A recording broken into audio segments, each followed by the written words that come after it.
Welcome into Sweetfill Media. Now today I'm going to show you how to do a freeze frame. Now you want to have your playhead where you're going to want the freeze frame at. We'll go ahead and pick right here. Now when you choose to make it a freeze frame, everything after the playhead will then be the freeze frame. So right click on the clip, then go to change clip speed. And then in here, all you have to do is tick freeze frame. And then that will change the entire rest of this. As you see it goes forward, it is indeed a freeze frame.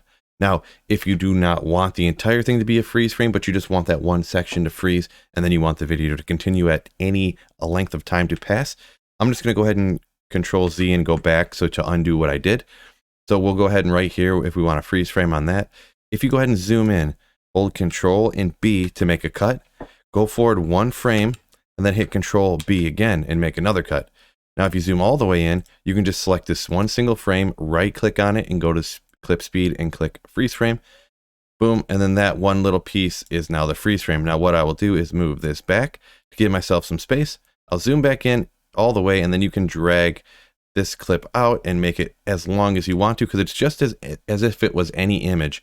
You can drag it literally as long as you want to forever, and then that will stay as a picture. So it's a quick freeze frame if you just want it to stop for a second. And then you could always drag it out even further and make it very long if you wanted to.